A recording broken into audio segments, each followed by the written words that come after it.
Hello everybody, welcome to my channel Tansuman Classes and I am Suman ma'am teach you history class 7 chapter number 1 the medieval world यानी मध्यकालीन संसार अर्थात हजारों सालों पहले के इतिहास के बारे में आज हम पढ़ेंगे कि कैसे मध्यकालीन जो था समय जो था वो कैसा था और जो संसार था उस समय कैसा था। जैसा कि आपको नाम से पता चल रहा है द मिडिवल वर्ल्ड, मिडिवल यानी एशियंट और जो हमारा मॉडर्न हिस्ट्री है उसके बीच का समय यानी मिड मिड यानी बीच में मध्य में। ठीक है, इतना तो हमें समझ में आ रहा है। तो इस चैप्टर में क्या है बच्चों, आज हम पढ़ेंगे कि मिडिवल वर्ल्ड में मिडिवल जो संसार है उसमें हमारे साथ क्या क्या हुआ और इन बिटवीन हमने इन 1100 सालों में क्या किया। साथ ही साथ हम ये देखेंगे कि किस तरीके से इनके बारे में हमें पता चलता है। So let's start the chapter.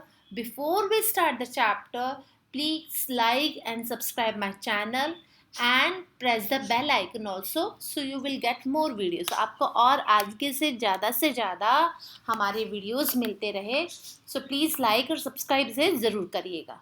Let's start the chapter.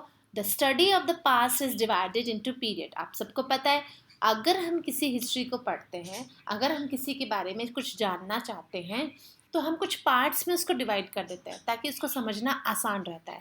इसी तरीके से हमने हमारी हिस्ट्री जो है उसको 3 भागों में बांट दिया, 3 पार्ट्स में हमने डिवाइड कर दिया। फिर divided into 3 parts.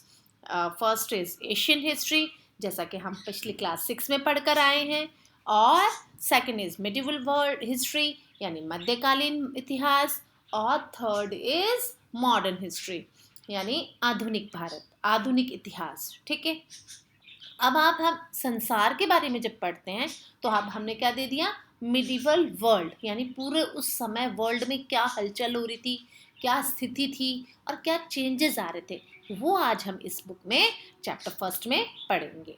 For example, अगर आपसे कोई कहे कि भाई आप अपने बारे में कुछ बताइए, तो आप अब क्या करेंगे, अपनी एज के अकॉर्डिंग बताएंगे। जैसा कि एशियन पीरियड में हमारी हिस्ट्री को हमारी जो एज है उसको 4 पार्ट में डिवाइड किया कि पहले तो बच्चा स्कूल जाएगा, फिर गृहस्थ जीवन जिएगा, फिर संन्यास लेगा, होता ना, तो उसको अलग अलग समझने में हमें आसानी होती थी।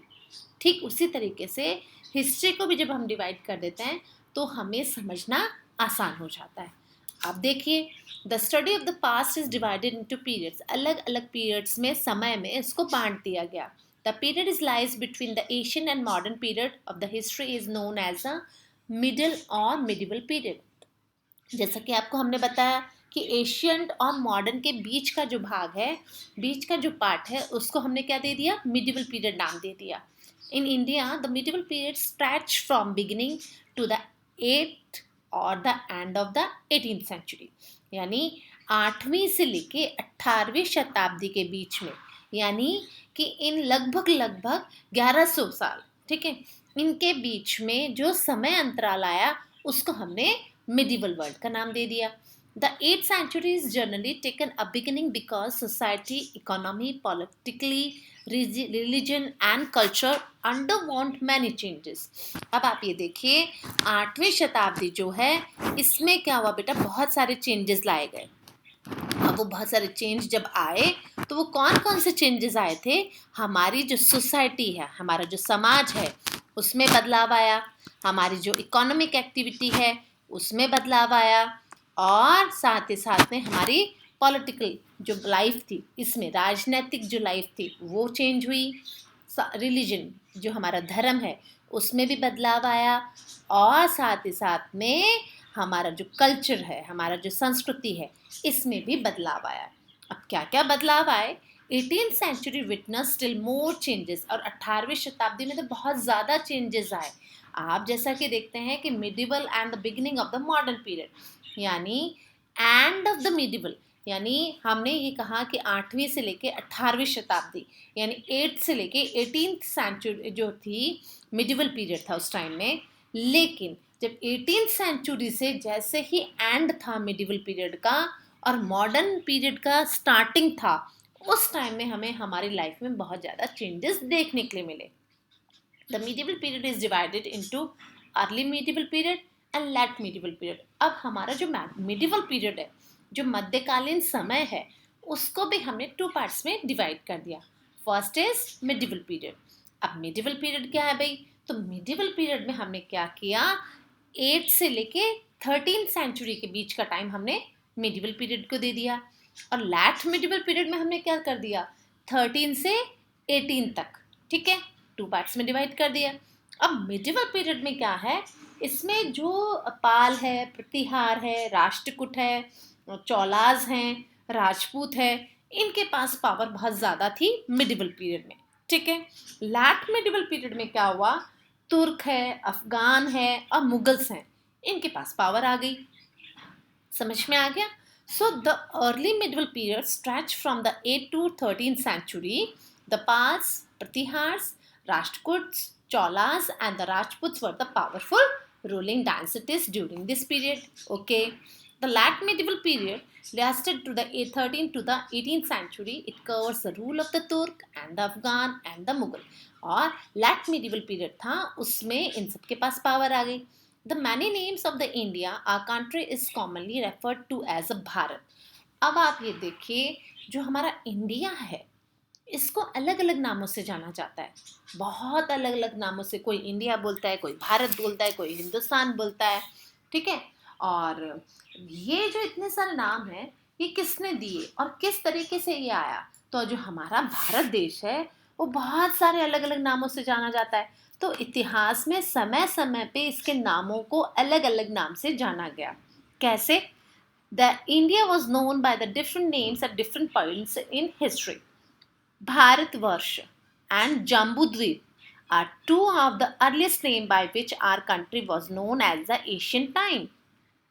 समय में, पुराने समय में भारतवर्ष और जाम्बूद्वीप के नाम से ही जाना जाता था।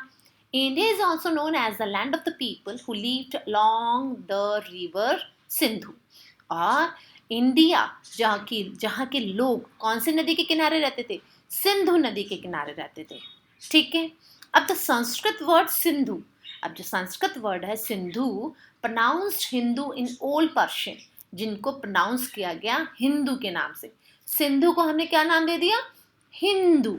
ओल्ड पर्शियंस ने इनको नाम दिया। अब the Hindu in the French, अब जैसे ही हम हिंदू बोलने लगे, सिंधु से हिंदू आया, अब जैसे ही हिंदू आया तो फ्रेंच ने इसको क्या कह दिया?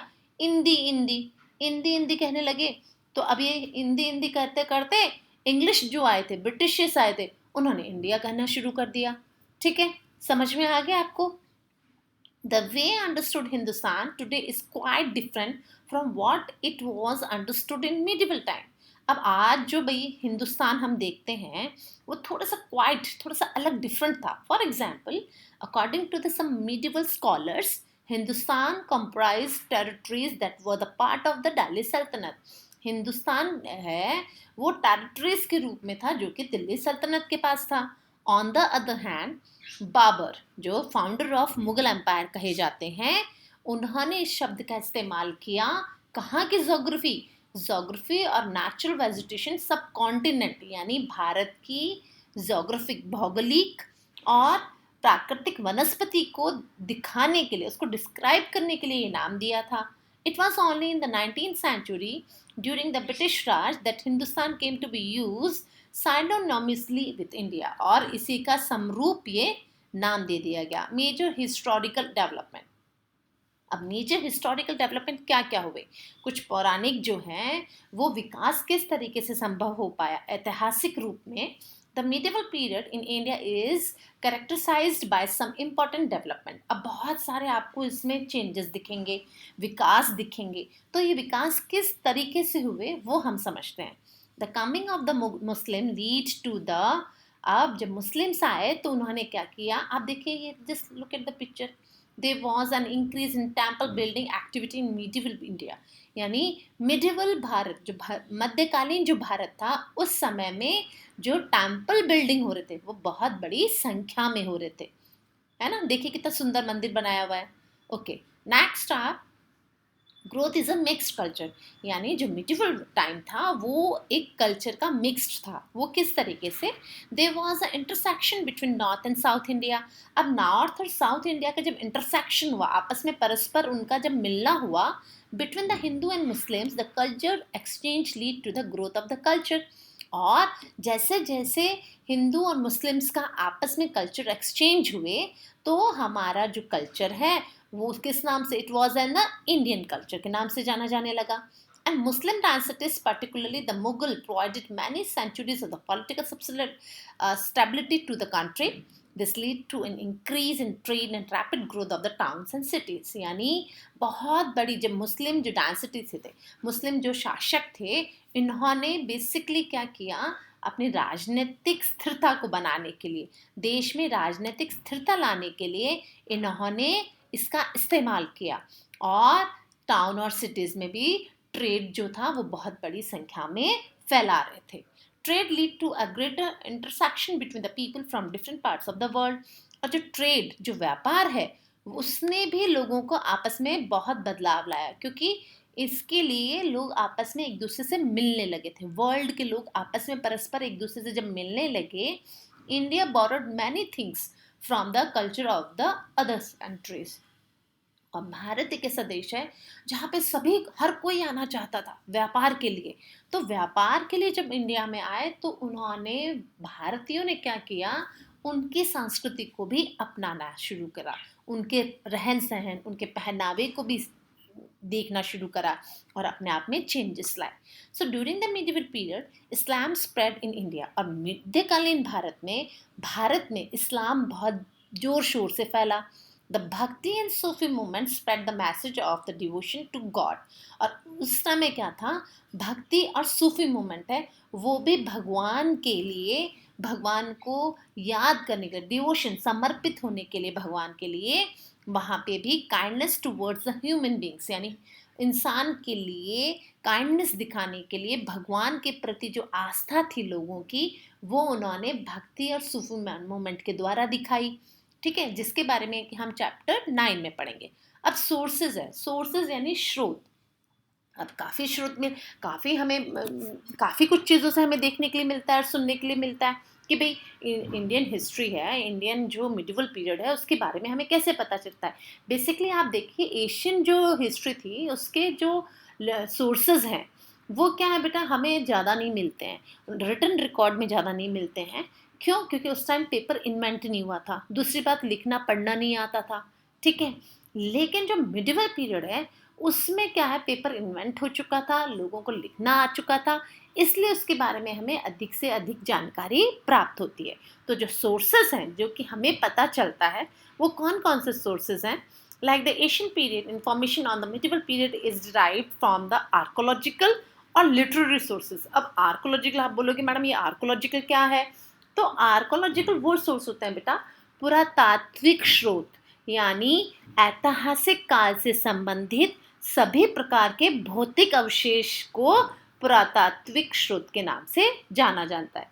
अब भौतिक यानी कोई भी चीज़ हमें मिलती है। फॉर एग्जाम्पल, मंदिर है, महल है, मस्जिद है, किले हैं, छतरियाँ जो बनवाते थे राजा महाराजा, सिक्के, बर्तन और लिखावट की जो चीज़ें, इंस्क्रिप्शन है ना, वो मिलती थी हमें। ठीक है, और साथ ही साथ में हथियार होते थे जो राजा महाराजाओं के, औजार, गहने, पेंटिंग्स, ये सब देखकर हम वहाँ के समय की राजनीतिक स्थिति, सामाजिक स्थिति, आर्थिक स्थिति के बारे में आसानी से मालूम कर सकते हैं। यानी उन लोगों का रहन सहन कैसा था, पहनावा कैसा था, इस सब के बारे में हम इन चीज़ों को देख के बता सकते हैं। That is called the archaeological resources. Okay, so they are the evidence of the sources in which this period, the books written during this period are available to us and the monuments that were constructed still stand। और आज जो भी बने हुए हैं, आज जो भी मंदिर, मस्जिद, जो भी महल बनवाए थे वो आज भी खड़े हैं, स्टिल स्टैंड। दैट्स वाई हमें इस समय के बारे में ज़्यादा से ज़्यादा प्राप्त होती है जानकारी। That is why we knew much more about the medieval period than the Asian period. Okay? अब आर्कोलॉजिकल सोर्सेज, अब आप बोलोगे कि मैडम आर्कोलॉजिकल सोर्सेज आप अभी बता रहे थे, क्या वही सारे इसमें शामिल हैं? हाँ, वो सब इसमें शामिल हैं। Archaeological sources include temple, places, mosque, fort, tomb, coin, inscriptions, जैसा कि आपको भी बताया हमने, यूटेंसिल्स बर्तन, टूल्स जो औजार होते थे, वेपन्स हथियार, ऑर्नामेंट्स एंड पेंटिंग, ऑर्नामेंट्स यानी गहने, और पेंटिंग्स जैसा कि आपको पता ही है चित्रकलाएं जो होती थी. They gave us the idea to the political, social and economical history of that time. और वो उस समय की पॉलिटिकल, राजनीतिक, सोशल सामाजिक, इकोनॉमिक आर्थिक के बारे में, इतिहास के बारे में हमें बताते हैं. Many rulers particularly in south India encourage temple building. और जैसा कि आपको पता है कि साउथ में बहुत ज़्यादा मंदिर बनाए जाते थे, इंकरेज किया जाता था लोगों को. Temple thus the a rich source of religious and cultural history. Painting are another valuable sources that tell us about the customs, food habits, dress, jewelry of the period. यानी जो पेंटिंग है उनको देख के भी हमें अंदाज़ा लग जाता है कि वहाँ के लोगों का पहनावा कैसा था, खाना कैसा था, कपड़े कैसे पहनते थे, और ज्वेलरी, वो गहने जो होते थे वो कैसे पहनते थे. Look at this picture. आपको दिख रहा है ना कि कैसे बादशाह ऊपर बैठे हैं, देखिए सारे दरबारी साइड में खड़े हैं, है ना. तो इस पेंटिंग को देख के हम बता सकते हैं. ठीक है. Coins are very important for the study of the medieval period. अब भाई कॉइन जो है, सिक्के हैं, वो भी बहुत वैल्यूबल होते हैं. वो क्यों होते हैं? क्योंकि सिक्के को देखकर भी बताया जा सकता है कि उस समय राजा की स्थिति क्या होती थी. They gave us a date of the important political event. और वहाँ की जो राजनीतिक जो तारीख होती थी, इवेंट्स जो भी होते थे, उनके बारे में हमें पता चलता है. जैसे कोई भी राजा जीतता था तो वो अपने सिक्कों को ढलवाता था. अब चाहे वो सोने के हो, चांदी के हो, तांबे के हो, वो किसी भी फॉर्म में हो सकते थे. तो a book on coins titled Dariya Prakashan, the examination of coin, was written during the Alauddin Khilji. Alauddin Khilji के टाइम में ये बुक लिखी गई कॉइन्स पे. The list that coins minted during the reign of the Sultan. और coins को minted किया जाता था during the सुल्तनत, यानी सुल्तान के अंडरविशन में उनको पिघलाया जाता था और बनाया जाता था.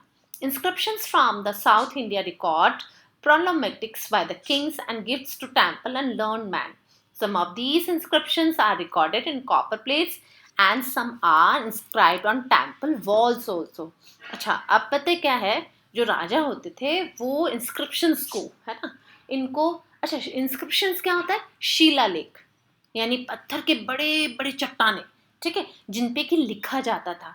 तो जो साउथ में राजा होते थे ना, वो गिफ्ट करते थे टेम्पल्स को कि इन टेम्पल पे लिखा हुआ. टेम्पल पे आज अगर आप जाते हैं साउथ में, आप देखेंगे मंदिरों पे बहुत कुछ उकेरा गया है, लिखा गया है, क्योंकि पत्थर से मिटना आसान नहीं होता था. ठीक है. और अब आप पूछेंगे कि ma'am why did the kings have inscriptions carved on copper plates and temple walls. अब भाई टेम्पल वॉल्स पे क्यों लिखते थे बेटा? तो इसमें क्या है, the kings have inscriptions carved on copper plate and temple walls. क्यों लिखा जाता था? Because they serve historians as different types of sources to learn about the past and dependency upon the nature and period of their study. यानी उस समय के जो काल होता था उसके बारे में हमें पता चलता है, और वहाँ का जो नेचर कैसा था उस पीरियड का, उसके बारे में भी हमें इनसे ही पता चलता है.